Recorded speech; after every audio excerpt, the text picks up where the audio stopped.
Missing. Where in the world is Jack Ma? He is one of the most high-profile people in China, yet he has remained unseen for the past few months.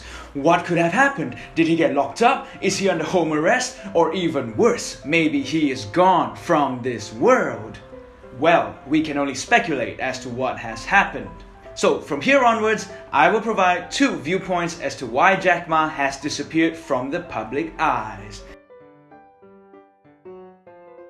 Do hit that subscribe and like button as this helps the channel to continue growing. Thanks a lot. Viewpoint number 1.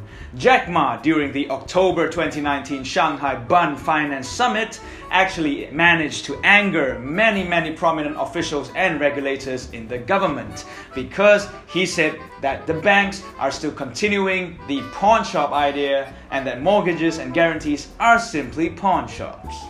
In my opinion, regardless of how displeased you are towards a certain matter, you should not say such things, especially in front of people with the real power, otherwise known as the government.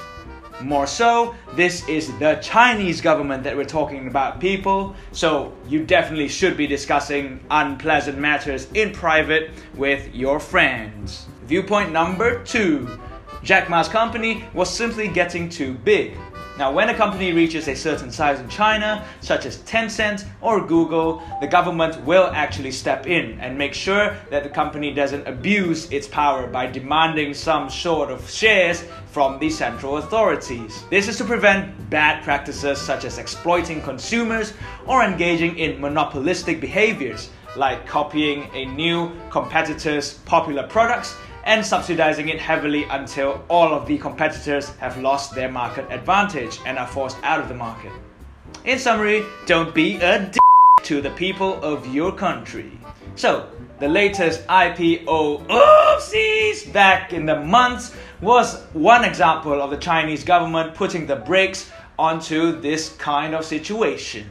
It is widely believed that the final trigger for the government was when Ant Financial, which is one of Jack Ma's subsidiaries, was trying to enable individuals to access its ultra-cheap loans and easy credits with high leverage. So, if too many people are taking loans and people can't pay those loans back, this will just be another repeat of the 2008 subprime mortgage. Furthermore, since Ant Financial is not a bank but just a financial technology company, the regular bank regulations are not applicable to it. The government then realized this and therefore put out actions to stop the IPO, otherwise known as an initial public offering. So, what's the key takeaway from all of this? If you have opinions about the government, and especially if the government is the government of China, you should probably engage with them in a more discreet and private manner. Because hey, the Asian culture is all about saving faces and not smearing it. Furthermore, if you are a billionaire in China, make sure you serve the ordinary people with the highest regard. Or else, the Chinese government is gonna come out and beat your ass like an Asian parent. As for Jack Ma, my guess is that he is somewhere hiding away from public eye, and it is said that he is still reflecting his mistake to this day. Thank you for staying until the end, and remember to subscribe and comment down below on any thoughts you might have about the disappearance of Jack Ma. Thanks and goodbye.